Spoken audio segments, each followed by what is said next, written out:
Well, hello and welcome everybody. A very warm welcome to this webinar today on strategic and tactical challenges facing orphan medicines entering the European space. And today's webinar will be delivered by a market access consultancy called Mtech Access. We're based predominantly in the United Kingdom.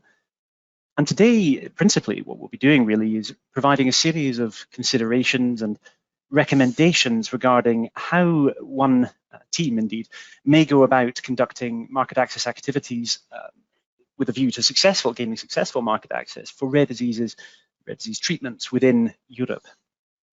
The webinar today will last roughly 1 hour, and indeed, over the course of that hour, we'll have 3 presenters from the Mtech Access team presenting on 3 distinct elements of discussion and consideration. To that end, I'll now move to my colleagues, Rob and Regina, to briefly introduce themselves before we proceed into the content. Hi everyone, so my name is Rob Taaffe. I'm an associate consultant working with the global team at Mtech Access, and I'll be walking you through the section on future trends, where we'll briefly discuss what we should track and what we should watch out for moving forward. Thank you very much. Hi everyone, I'm Regina Leadley. I am a systematic review consultant at Mtech, and today I'll be talking about the challenges around evidence synthesis. Thank you, Rob and Regina. My name's Calum Jones. I'm a consultant health economist here at Mtech Access. I've been a health economist for 10 years. I develop cost-effectiveness models, budget impact models, and associated statistical analyses, and have quite a lot of experience in modeling within the rare disease space, particularly in the European sphere. Okay, so that concludes the introduction of our 3 presenters today. Now, an overview of the agenda we'd like to cover. Now, we'll briefly give an overview of who we are at Mtech Access and where we come from with respect to our knowledge and recommendation basis for market access in rare diseases in Europe. We'll then move into, on the part of Rob, what exactly we should be tracking and watching out for from essentially a market access and value demonstration standpoint. Regina will take us through really considerations around clinical evidence generation and actually touching quite notably on how important the patient voice can be in this process. And thirdly, I'll take on really and guide through a series of modeling conventional challenges faced within the rare disease space when we're conducting economic analyses, and some of the solutions and best principles and practices we like to employ to overcome these challenges. We'll close then with essentially a summary, a recap of what we've covered thus far at that point, before moving and opening the floor up to questions to the attendees on the line. So at Mtech Access, just rather briefly, Mtech Access as a company, we've been around for roughly 5 years. There are 80 individuals, employees within the company, thereabouts, and we continue to grow, and indeed we're growing quite quickly still. And actually, recently we were told, upon which we can be fairly confident, that we're actually the largest independent market access consultancy within the UK. Caveat on independent, you might appreciate, but I suppose it's an interesting attribute to note. And what we want to overview here very briefly is that indeed our collective experience, our team strengths and our offerings spread rather evenly across 3 core areas of expertise: that of evidence generation, which covers really that classic health economics and systematic review standpoint; our market access and our value insight demonstration and our insight work through global market access and pricing work, and particularly strong UK NHS insights capabilities. And then thirdly, our communication tools and our both regarding health technology assessment or commercial facing tools and materials. Now, relevant to rare diseases, from where we're coming today, I would just want to emphasize that really we have quite extensive experience in developing materials and outputs from both an HTA and a commercial standpoint for rare disease treatments, particularly within the European sphere, but also elsewhere. And here what we're showing are 20 indications, which over the last 3 years, our team across those 3 competency buckets I walked through just a second ago, we've been working within. And based on these indications, working within them and the products and activities associated with that, what we've done, I think, as a company is collectively built up and honed, I think, a rather keen collective understanding an appreciation for the challenges and actually the appropriate solutions that we'd likely want to expect to face and likely want to roll out when we're looking to assist our clients in securing successful market access for rare disease therapies within Europe. And to reiterate so that we have a clear narrative for today, Rob, as he mentioned, will be taking us through some of the current and most important current and future market access events and circumstances of relevance. And some of these actually, Rob will draw particular attention to with respect to what we ought to be aware of when we're looking to engage with payers, both at the regional and national level, and considering tracking in the future these considerations.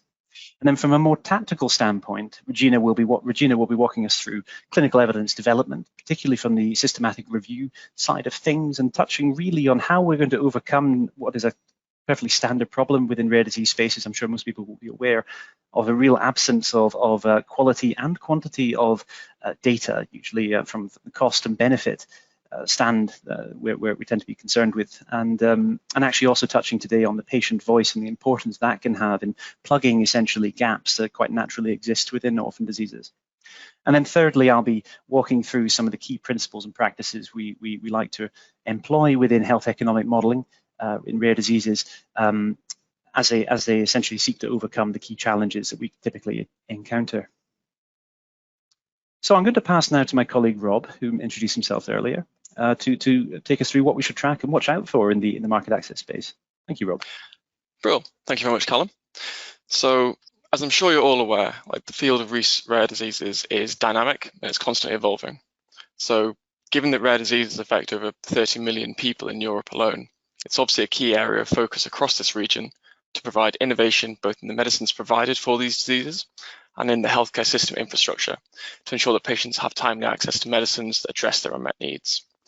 For the purposes of this webinar, we've broken these advances down to 3 key areas. And while we cannot touch on everything occurring during this webinar, we will cover a few of the main and more recent developments. So next slide, please, Calum. So looking first at orphan drug policy updates, there have been a number of updates over the past year. And generally these are focused on ensuring early access to rare disease therapies, and moving forwards, it's expected that further innovative proposals for improved ease of access will be seen.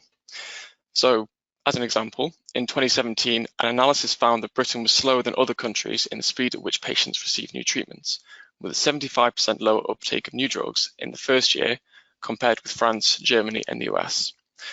In January of this year, the MHRA published new guidance and information for the pharmaceutical industry post-Brexit, including the introduction of the Innovative Licensing and Access Pathway, or ILAP, which aims to reduce the time to market for innovative medicines by giving companies the opportunity of very early engagement, potentially even at preclinical stage, with key players in the UK healthcare system, including the MHRA, NICE, the SMC, and NHS England. And in fact, the first innovation passport has already been granted for a rare genetic disorder that causes cancer. So looking a bit more broadly, the EU's Orphan Medicinal Product Regulation has existed since around the year 2000, and in doing so has provided financial and scientific assistance to support product development and market authorization, as well as granting companies up to about 10 years of marketing exclusivity for innovative treatments. So this is currently in the process of reform, with change expected to focus on perceived unmet clinical need, pardon me, and to discourage indication stacking. However, it is a possibility that the reforms may reduce the period of market exclusivity and they may narrow development incentives, but we're just going to have to keep our eye on any developments in this area as they emerge. And finally, the European Commission are actually looking to establish a European fund to negotiate and purchase orphan drugs or other life-saving therapies in case of health emergencies. So potentially, this could reduce disparities in the availability and time to access innovative medicines across Europe. And the Commission adoption is planned for Q1 of next year. Again, this is just another one for us to keep our eyes on, really. Next slide, please, Calum. So orphan drugs have gained some of the most expensive price tags within the industry. And as a result, we're often seeing moves from payers to tackle pricing and share risk with manufacturers. So here we have some different sides of that coin.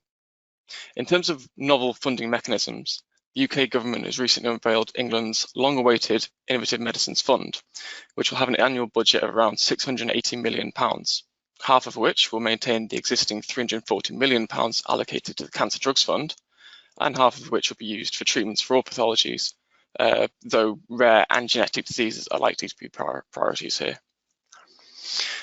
In an update to another funding mechanism, IFA, or the Italian Medicines Agency, has temporarily suspended the evaluation of new applications to its 5% fund. So this fund provides access to orphan drugs and off-label treatments that are not yet reimbursed by the Italian healthcare system. However, resources allocated to the fund have actually almost halved over the last decade, while at the same time applications for funding have grown steadily, with IFA receiving approximately 2,000 applications so far in 2021.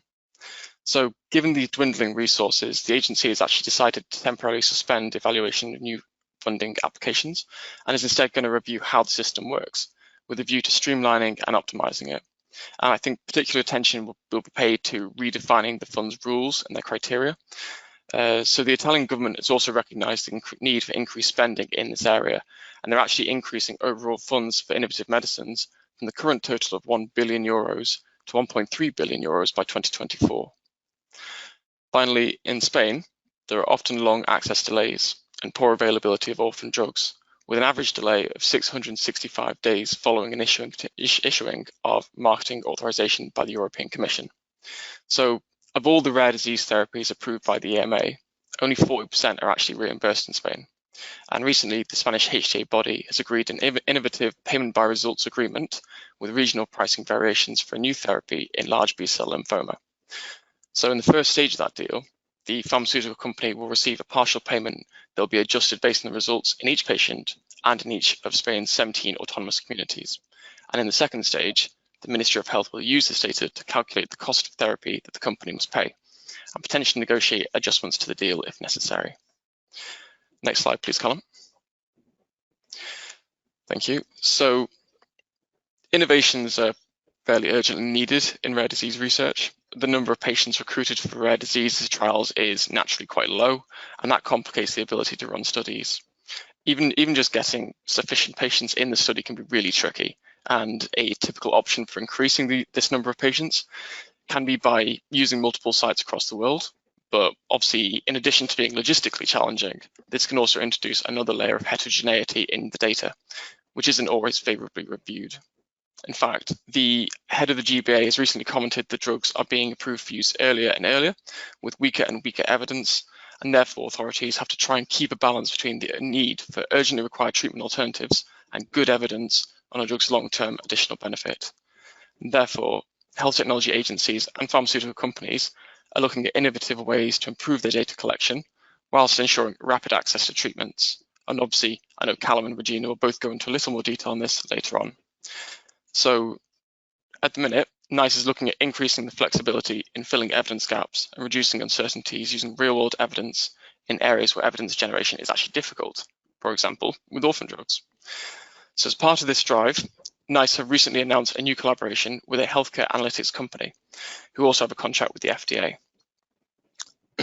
This partnership will investigate how real-world evidence studies can be used to fill evidence gaps and reduce uncertainties in guidance development. It will also examine the optimal timing of post-launch real-world evidence studies on comparative effectiveness and develop tools for planning and reporting on the implementation of real-world evidence studies. So in the future, this will ensure that NICE committees have more flexibility where evidence generation is particularly difficult, and obviously in this case, with respect to orphan drugs. In February of this year, the GBA mandated real-world evidence collection for Novartis' gene therapy Zolgensma, through which physicians prescribing the therapy must agree to participate in a registry study. So this evidence will be used to support Zolgensma's third assessment in Germany, which is scheduled for 2027. And ICWIG is currently actually looking into the process of defining how mandatory real-world evidence collection should be structured for 2 additional therapies. So clearly, this is an area of interest within the German system, and it's clearly picking up pace.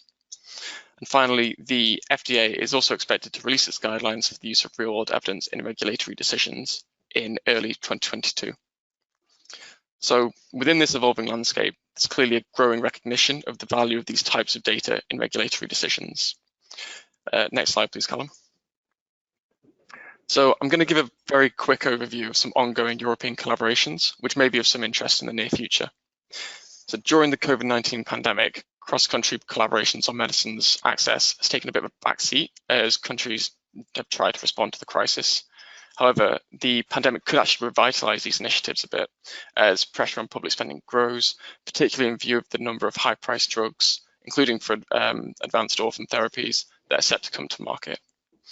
So following the expiration of UNETA in May 2021, a new consortium of 13 agencies has received a 2-year contract until the 16th of September 2023.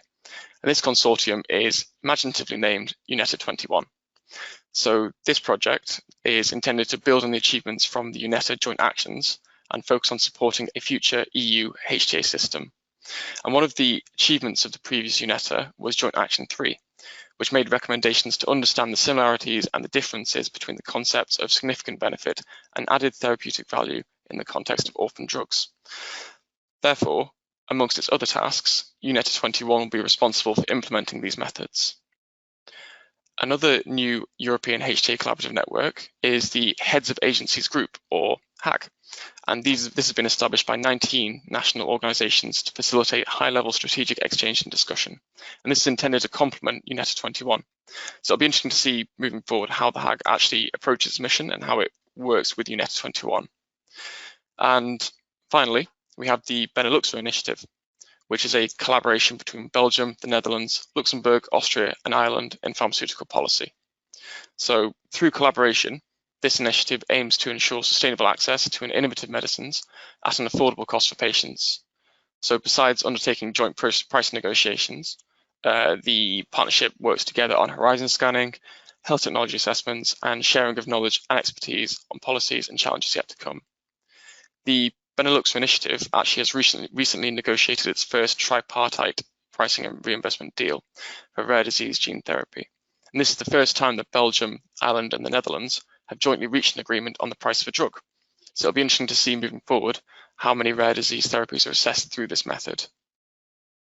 Next slide, please, Calum. So in light of the changes that I've very briefly described here across these areas of interest, market access teams really need to ask a number of questions, including what do these new access challenges mean for European pricing strategy? How do they adapt to the trends as they develop their clinical trial program? And what conversations should be had in order to optimize patient access to their product? So the unique environment for rare diseases also impacts our tactical approach. However, for that section, I'm going to pass on to Regina and Calum for their takes on how we tackle these issues. Thanks, Rob. So today I'll be talking about the tactical challenges with evidence generation. In the area of rare diseases, we do face certain challenges in terms of evidence generation. The populations are small, meaning that the randomized controlled trials, which are considered the gold standard, are not always feasible or ethical. Conditions are typically chronic and complex, and it can be difficult to demonstrate a positive impact on patient outcome. Populations are often heterogeneous and have associated comorbidities. All these factors contribute to a paucity of evidence. Next slide, please, Calum. Why do we need evidence, and how do systematic reviews support market access? We need evidence to support. We need evidence to inform global value dossiers and HTA submissions, health economic models, and orphan designation applications to identify evidence gaps, to prioritize research areas, and to illustrate the severity of a condition and the impact on the lives of patients and their families and carers. We can do this by conducting systematic reviews where research questions address the burden of illness, epidemiology, the cost of illness, treatment patterns, and the effectiveness of any treatments available. Next slide, please. Rare disease presents different challenges. Up to now, we've talked about the paucity of evidence, and it's important to highlight that while this is the case for many rare diseases, some, like those on the left, are well researched with large amounts of clinical data. They've got high levels of clinical recognition. There are established guidelines, and they're part of newborn screening programs.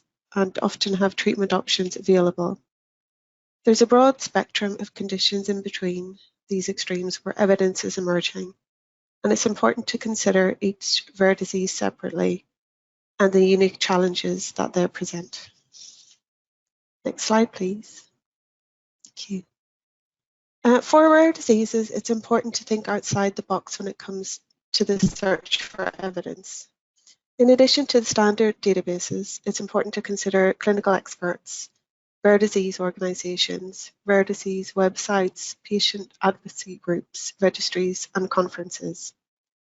Clinical experts have a knowledge of diagnosis and nomenclature and can contribute to search strategies, especially in the absence of guidelines or where the nomenclature or diagnosis has evolved over time.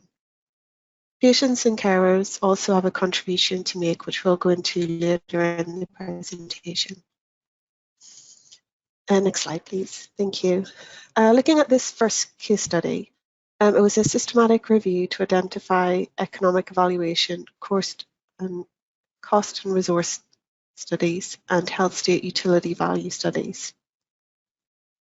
There was an expected paucity of evidence, and with this in mind, the scope was broadened to include other neuromuscular and neurodegenerative conditions, which were similar in severity and in the impact on patients and carers. In this example, there were 5 SMA studies and a further 15 studies with proxy conditions, giving a total of 20 studies. The evidence base was expanded using this strategy. Next slide, please. Thank you. In a second case study of the systematic review of a prevalence of a specific lysosomal storage disorder, here there were some known studies that were not retrieved by initial searches for the specific condition. Overarching terms were added to the search strategy to make it more sensitive but less specific. And here we were able to retrieve a higher number of records. In addition, a survey of clinical experts was conducted, and as a direct result of this, 75% of the evidence for point prevalence and 19% of the evidence for birth prevalence came from the survey. Conducting the survey proved incredibly worthwhile.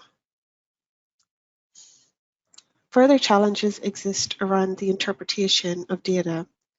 Both these case studies illustrate the paucity of data and some of the strategies to overcome these challenges. It also highlights the importance for taking an individual approach to rare diseases. Next slide, please. Lastly, we'd like to focus on the importance of patient and carer involvement and the importance of the patient voice. Patients and carers are often highly knowledgeable and engaged in research. They're experts of their own condition, and it's helpful for them to share their expertise to improve care, treatment, and the lives of patients. More specifically, they can identify patient-centered research topics, select outcomes and measures. They can increase recruitment, enrollment, and retention in trials, incorporate the patient perspective into study design, collect unpublished data, and validate patient-reported outcome tools. This can be achieved by empowerment and education to give patients and carers the skills and confidence to partake in workshops, focus groups, governing bodies, and committees. Next slide, please. Thank you. Finally, just to recap, considering evidence generation and the challenges when launching a rare disease product, these are the key takeaway messages. Expand on traditional sources for information retrieval, include clinical experts and patient group representatives. Consider proxy conditions and consider the patient perspective. Thank you. It's over to you, Calum. Well, thank you very much, Regina, and indeed, Rob, thank you very much too. So we'll now move to considering, as mentioned previously, key considerations regarding challenges of health economic modelling within orphan disease spaces, and indeed some of the core principles and practices which we tend to employ with a view to overcoming these challenges. So I wanted to begin with a fairly broad overview of just some of the key tactical challenges that we would suggest are prevalent within health economic modelling in rare disease spaces. Firstly, I think the most pertinent is likely the fact that, of course, if we have very little precedent, there's very little example of a disease area having been modelled in the first place, particularly with regard to whether actually the disease area has been modelled with a view to submitting to an HTA body, a health technology assessment appraiser. If there's not a lot of that, then naturally what follows is that actually creating a conceptualization of the patient journey, of the treatment paradigm around that patient journey and the nuances around that patient journey, and some additional key assumptions associated with how we model that patient journey. We actually have to sometimes, frankly, come up with these largely by scratch. And it's either by scratch in sense of a de novo approach, or it's very possibly going to be, if we can, leveraging as much as we can in learning terms from analogous diseases, trying to leverage as much as we can from learnings, essentially from HTA appraisal feedback of the past on something that's rather similar, that allows us to consider, okay, these were key learnings for a very similar disease area in which the health economic model was developed. It is plausible that these will be relevant to us, and so we're going to tentatively adopt these and look to validate these as we go down the path of model development. Next, we have, of course, inherent within rare diseases a concern around the trials that are run. Now, the trials are typically run to a very high standard in Europe, in these Western world markets, without a doubt. But indeed, inherent within the rare disease space is that quite often we're dealing with small sample sizes, and indeed short trial follow-up. It's actually a dual condition put upon our samples, the sample data that we have, that all contributes ultimately to a greater sense of uncertainty.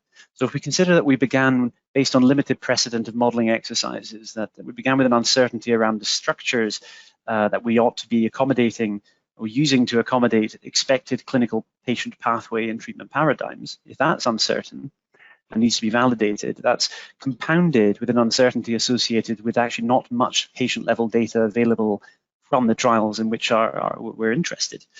So not enough patients sometimes, and not enough time passed within the trial to ensure we're hitting final endpoints of interest. And of note, with respect to small sample sizes, as you might appreciate, I think most on the call may appreciate the concept that, of course, we're sometimes interested in breaking down our population into subsets.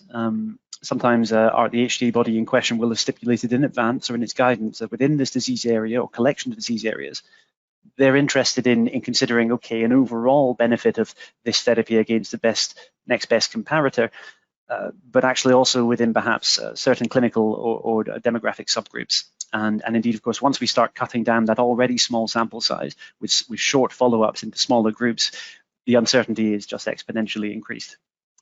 If we cycle round to the bottom right here, a fairly similar consideration associated with that is that we actually are likely to have trouble.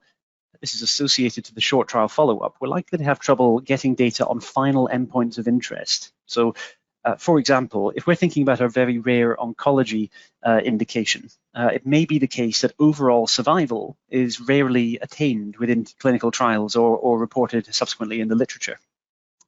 So not much data on overall survival in this hypothetical context.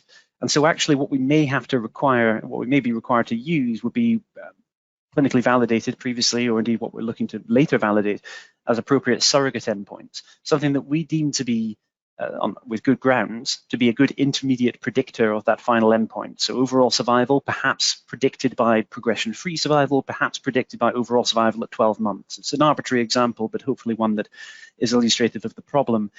Now, naturally, if we're using surrogate endpoints, this is a structural uncertainty that a degree of uncertainty that we're introducing that cannot necessarily be overcome, with the exception of, and I'll touch on this later, employing as much transparency as we can so that it is as clear as possible to the HTA body what we've done and why we've done it, as well as making sure we are validating this as extensively as possible with key clinical experts within the field and external health economists if necessary.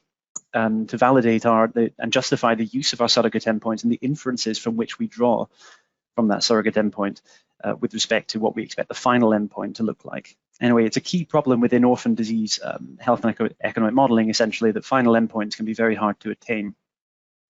And cycling round to the bottom left here, interestingly, of course, quite often we're going to have a clinical trial around which we're developing a health economic model for a rare disease treatment. That, because we have that clinical trial, we're likely to have, albeit a paucity of, but some data for the intervention of interest that we're interested in. But we're not necessarily going to have the same data having been replicated or equally, on an equal basis, produced for comparator treatments, interestingly, right? So it may be that comparator treatments were conducted, went through HTA a long time ago. They may not have gone through HTA. It may not be quite as clear as we'd like exactly what inputs they were using, what assumptions they were using. The data may not be cut in the way that that matches the trial of interest that we're dealing with at the moment. And essentially, there's a myriad of concerns there around, does the client's intervention trial really, can it be supported compared against actually other comparator trials? This is often a concern around which our development of the concept of the structure for our model must account for. It must be accounting for that, for not just suiting the trial that we're dealing with directly, but also what's been done for comparators in the past. An associated problem associated with sparse data, I wanted to call out particularly actually disease management costs, because quite often we're dealing with a lack of precedents for having modeled the disease area historically, and the lack, therefore, of HTA critiques or criticisms for the assumptions made or some of the costs leveraged for that. It can also be the case that actually attaching credible, well-cited disease management costs to the health states or the events that we deem relevant for the model can be very challenging indeed. And I'll touch later on a concept whereby we actually quite often we look to either go to proxy diseases for this purpose, or actually to think more in terms of micro-costing. So to think in terms of, we've got different events and health states, and we've got to consider, well, what are the constituent parts of that that event or that experience that a patient is experiencing? What are they likely to be exhibiting in terms of their clinical outputs? What are they likely to be treated with? Where are they going to be treated? For how long? So we want to consider in detail, try, particularly with orphan medicine disease areas, to think in detail about what are the costs we're likely to experience, given that there's not a great deal of evidence previously that we can leverage for telling us how much it costs to manage these patients. Okay, I will move to the next slide and consider now rolling down straight into conceptualizing and developing economic model structures. So I think what I want to emphasize most here is that whilst every health economic model that we develop is what it necessitates is a thorough and well-validated and transparent conceptualization and scoping phase, it's certainly no more true than anywhere else than when we're dealing with orphan diseases. Now, of course, as you might appreciate from what's been said thus far by Rob and Regina, this is all to do with actually overcoming, of course, the inherent uncertainty which we're facing, largely due to the lack of precedent that's been undertaken already. So it's absolutely essential that we run a structured, thorough scoping phase that is essentially transparent. It's sufficiently flexible for perhaps findings that we are going to see down the line out of the trial as per the protocol. Maybe there are elements that we want to be able to adapt the model for at a later stage because we might see some benefit that wasn't necessarily anticipated in the trial. And therefore, we want the model to already have built in a flexibility to account for this. That's what I really mean by flexibility there. But flexible also with the methods we're using. So transparent and flexible about the methods we're using, and potentially using de novo or indeed proxy-based structural assumptions, proxy being disease proxies. And crucial here is really making sure that the HTA body finds it with the greatest ease possible to sit down and understand exactly what we've done, what we've assumed, why we assumed it, and what impact that has on the way the model works and what the output and what the outputs are likely to constitute. And essentially, just like a systematic review, we would hope this to be therefore as clear as possible for the HTA body to replicate this analysis in their own way, as I think we're all aware, NICE in single technology appraisals is custom to doing.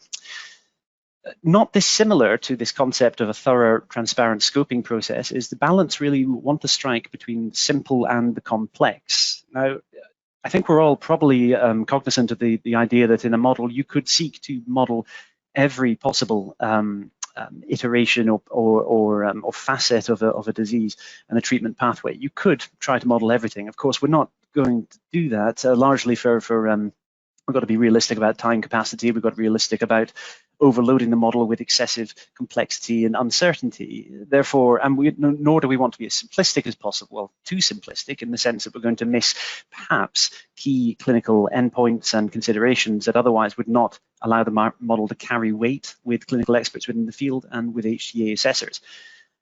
It therefore follows that what we're looking for is a balance between the simple and the complex, that ultimately we're looking for a model structure and a concept and accompanying assumptions that are going to resonate strongly with key clinical experts within the field, and at the same time is parsimonious, is efficient enough to be built as a model that works in a fluid manner, is transparent, isn't introducing too much uncertainty that ultimately can't be accounted for in a technical report or a communication set of materials, and ultimately therefore is one that actually is enabling us actually to be as comprehensive as possible to capture all relevant outcomes, but is actually as readily understandable and replicable as possible. So that balance between simple and complex is inherent at all times within our frame of mind in that scoping and development.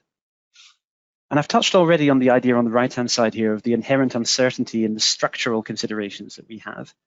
And it's absolutely essential when we're building a cost-effectiveness model or any kind of value-based demonstrating tool within rare diseases that we're looking to leverage as best as we can clinical experts or indeed patient advocacy groups through, or patient advice groups rather, through either interviews or ad boards, and actually to appease and accommodate for many of their suggestions through that validation. We're also looking, of course, to use as flexible scenarios as possible to make sure that the model can speak to each of their concerns and considerations as best we can.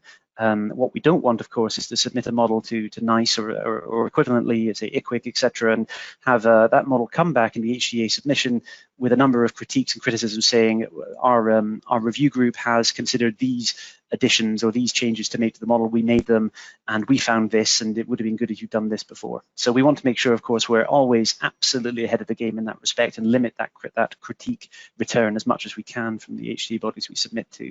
And clinical experts and patient advocacy groups are crucial in that validation process. And lastly, real-world evidence is crucial in many ways, but actually alleviating uncertainty with respect to the clinical pathway and the treatment paradigm. It's quite interesting usually to explore as best you can through clinical expert interviews in an operational real-world sense. What actually is going to affect challenges to introducing the new therapy? What might affect core assumptions around uptake and response and location of treatment and subsequently cost and disutilities associated with these changes? So thinking quite literally about how that treatment is going to be going into the system and perhaps actually disrupting the system relative to existing comparators and how they are rolled out. So we try to consider holistically in a real world sense exactly operationally how this intervention is going to work and make sure that our intervention our model structure and concept can accommodate for that. Now, this is going to sound fairly similar to what Regina was going through earlier, so I won't take too long in saying this, but when we're looking at a rare disease model, conceptualization and build, we'll conventionally have two forms of literature review. First, the targeted literature review, initially for us to be able to gain that key appreciation for exactly what data is out there, and indeed what data isn't there. So identifying the data gaps is more the pertinent idea underlying this targeted literature review. It's not so much to collect the data that will ultimately go into the model, it's to best inform actually what the protocol needs to be for the systematic literature review that we're likely to be required, or certainly best practice to go then and conduct the systematic review. Now, this systematic review is intended and is routinely rolled out as we build our rare disease models to ensure we have that comprehensive collection of current data that is available out there. This pertains, as you'd expect, to costs of treatment, costs associated with health state management, costs associated with extraneous events, adverse events, disutilities associated with these events or comorbidities. We're talking baseline utilities and how that varies across different demographics or clinical characteristics. etc., transition probabilities as well, how quickly and likely you are to move between distinct health states and so forth. So this systematic literature review will seek generally to cover each of these aspects through a firm and clear and replicable protocol document. And indeed, the whole basis of this, of course, is to ensure that what we're putting into our model is transparent and is reflective of a replicable, robust methodology. Interviewing disease experts with respect to the data that we're seeking to collect, that we do collect, and the way in which we draw inferences from the data we collect is absolutely crucial, again, to go to the clinical experts for that purpose. And again, patient advocacy groups and support groups could certainly play a key role in that respect. Third, thinking actually specifically about some key considerations around quality of life and costs when it comes to managing uncertainty in rare disease modeling. I think what's perhaps most relevant to note with respect to quality of life is that it's inherent again within rare diseases that what we're collecting for quality of life isn't necessarily going to be matching up to the exact disease states that we specify and conceptualize for our economic model structure. It may actually come from a proxy disease, our quality of life data. It may come from a subset of patients which we're going to have to extrapolate out to a larger cohort. But in essence, it is important that what we do within the best of our means is to make sure that we are transparently and consistently collecting that data through the best practice elicitation methods. There are a number of utility quality of life elicitation tools that we may be familiar with. And also with rare diseases, particularly relevant actually to think quite broadly. We've got small sample sizes, so good and of usually chronic and really quite nasty diseases. And it's important quite often, if we're going to demonstrate benefit between the intervention in question and the comparators to which it's being compared, to really demonstrate and tease out benefit between A and B, to consider that carer and family quality of life data. Increasingly favorable within NICE considerations, thinking more holistically about societal benefit. But carer and family quality of life, not infrequently a consideration when we're modeling our rare disease therapy models. This relates to indirect costs, as you might appreciate, and indirect benefits associated with societal considerations as well. Notable that quite often it may be the case that that quality of life data is available for our disease in question, but actually it may come from a large registry study or otherwise. Perhaps the United States, if we're thinking about UK for our submission, perhaps a lot of data exists from the United States with the short form 36 elicitation model for quality of life.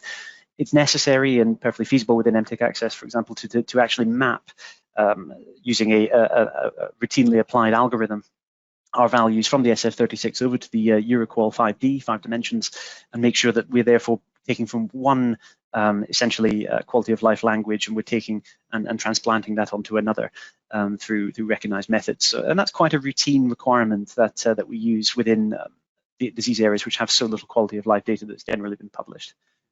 I think a key consideration around costs, just to be brief, is actually that because actually with rare diseases we're considering usually treatments that are likely to be marketed at rather high costs. It's a perfectly natural situation that rare diseases are typically associated with high expenses of drug of medication acquisition costs.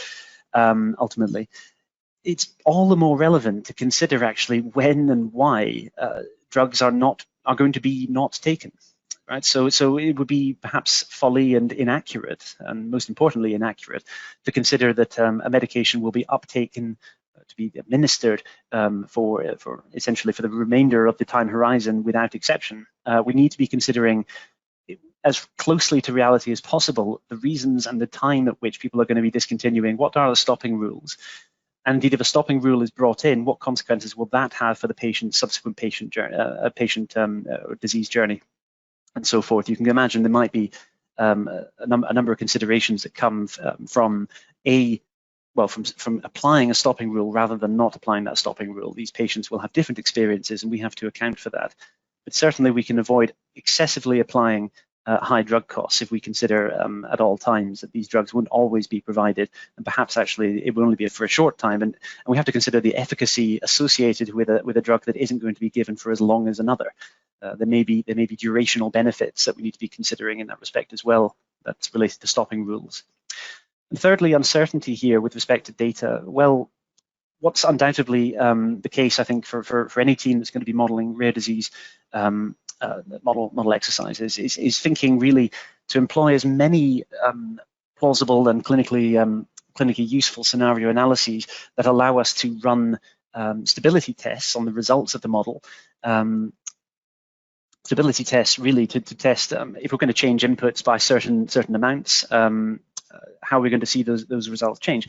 Now, modelers on the call will be conscious that really all cost effectiveness models will entail a deterministic sensitivity analysis by which we vary one variable input at a time and observe the effect on the overall result of the model, and then order that up into an order of magnitude of effect, so we can see which inputs are having the most influence, and a probabilistic sense of scenario analysis or sensitivity test, where we're thinking we vary all variables at the same time simultaneously within their own bounds of margin of error and standard error, and see how that's going to affect the overall results of the model. Every model more or less has that, but the point is that we need to be demonstrating scenario analyses within rare disease cases that are specifically allowing us to change the collections of inputs associated with key clinically plausible tests. So a key clinical event that might be extraneous to the conventional patient pathway that we map could, and in many cases, if KOLs advise, should be captured within specific input changing tests to test that, if we have, for example, a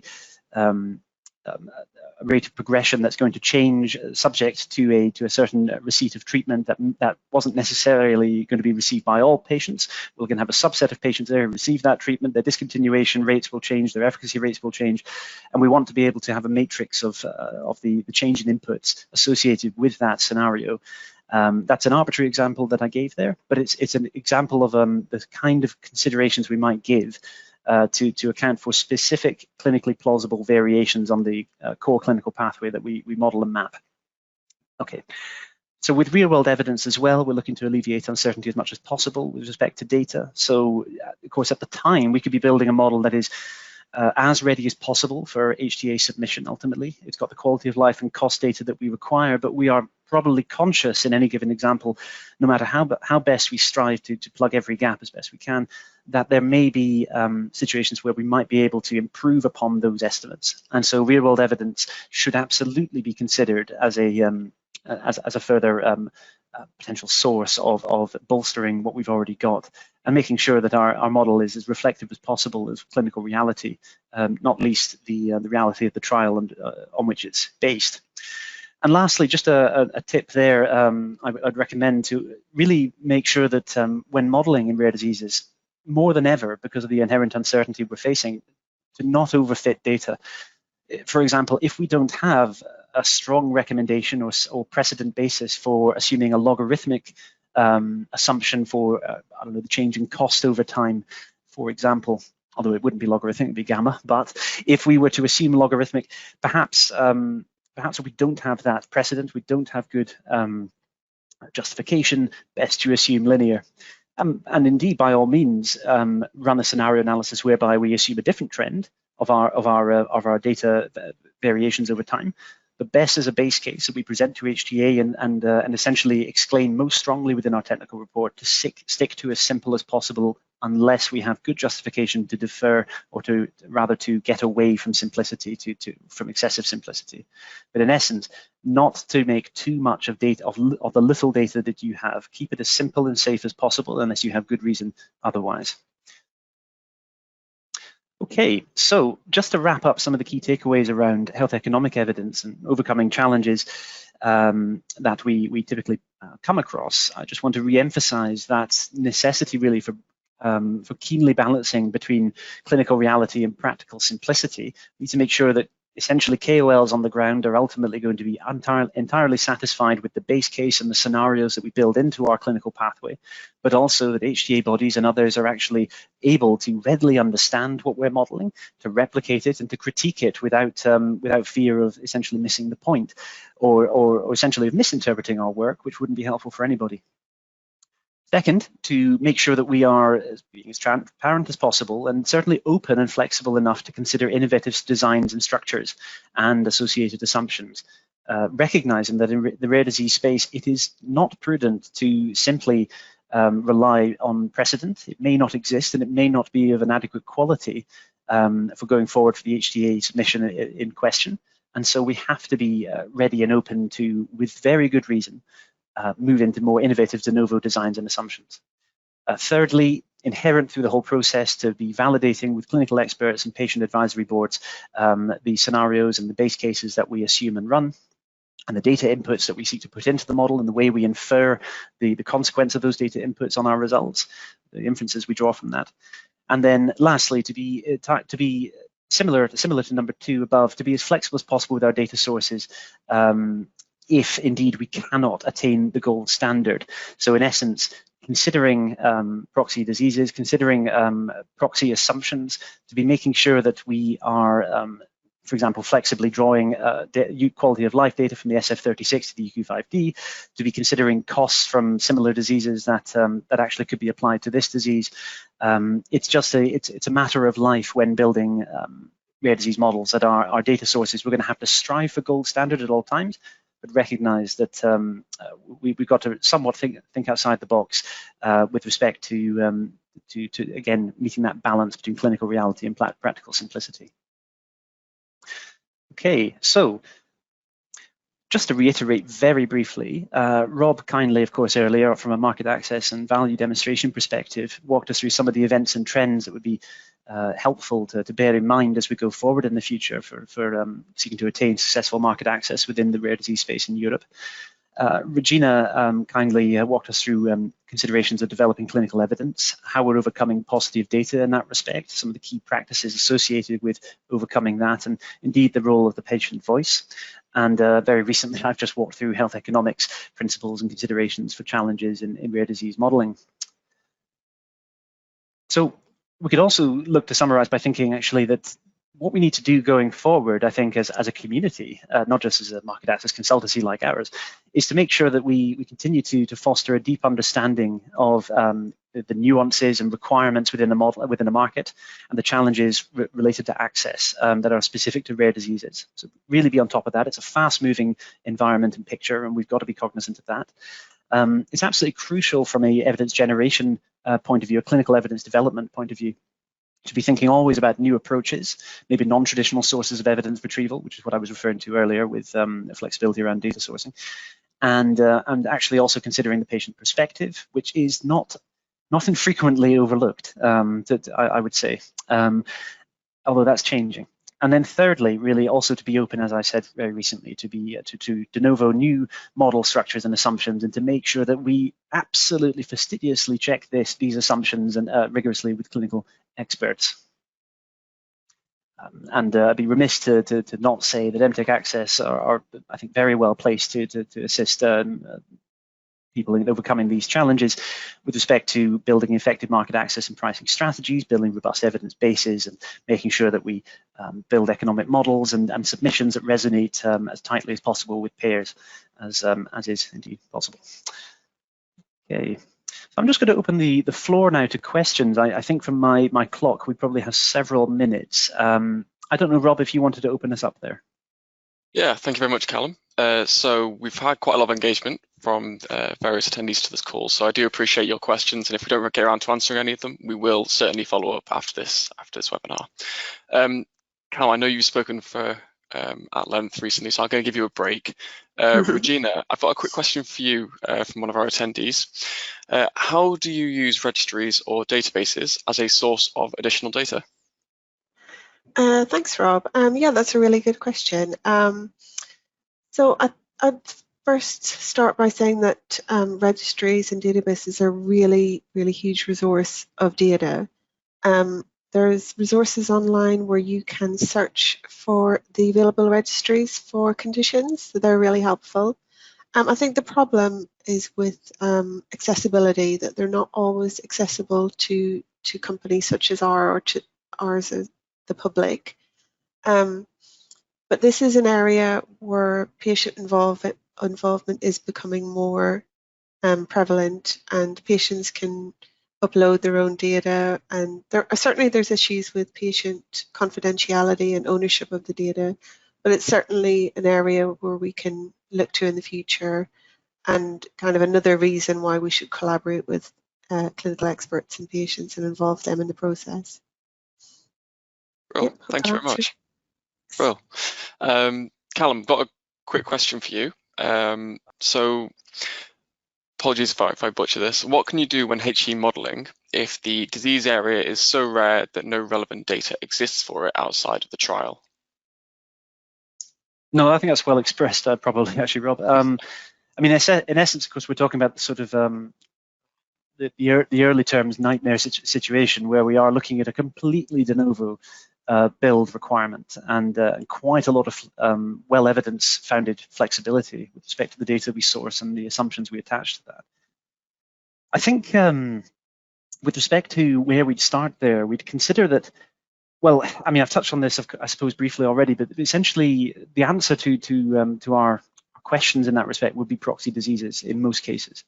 If we can find absolutely no precedent, and for that, I should say, by the way, if we're conscious that there is no precedent, our SLR is absolutely going to have to confirm that previous economic analyses in this space, we have to be absolutely certain that there is no benefit, no HTA submission that has been recently, and I mean probably within the last 15 years, submitted, critiqued, criticized, recommendations issued implicitly or explicitly, and can be learned from.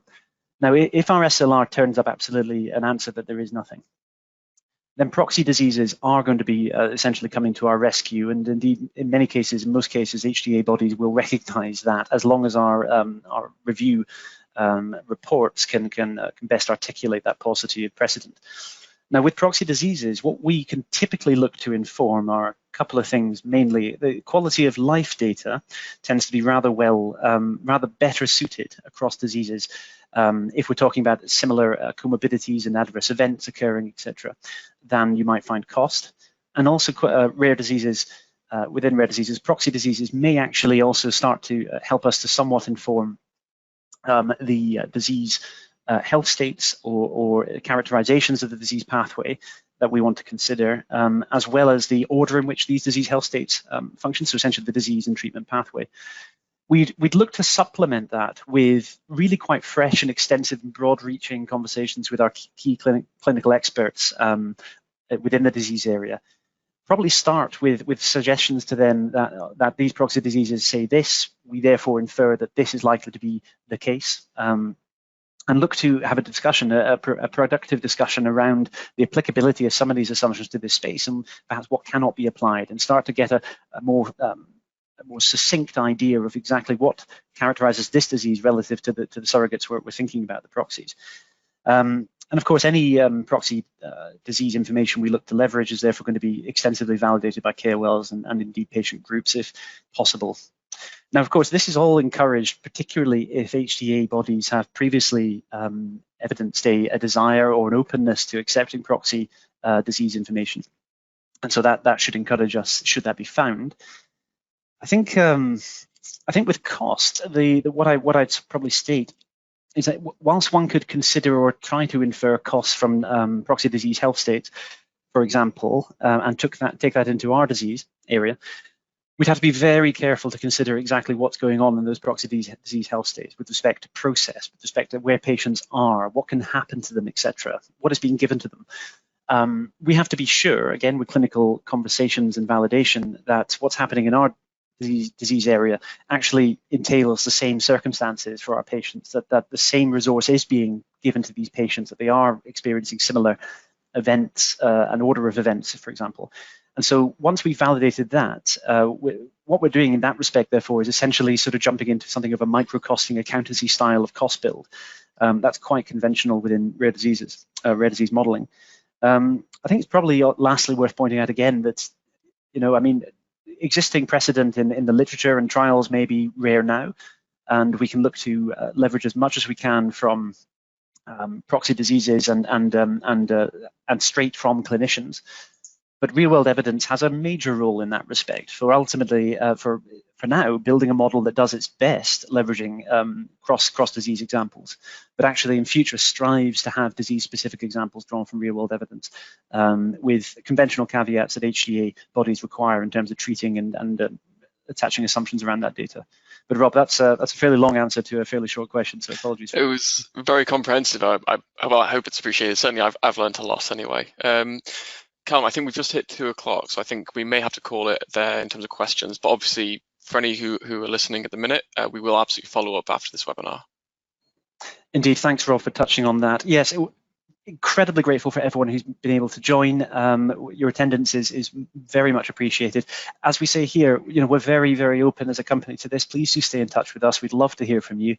And indeed to speak about your next project. We're always here to help. You can see on this slide deck, which we will circulate, our email address, our phone number, and our website, and indeed our keep in touch bases on the right-hand side. But otherwise, it's a case of thank you very much. I hope you have a great day and best wishes. Thank you.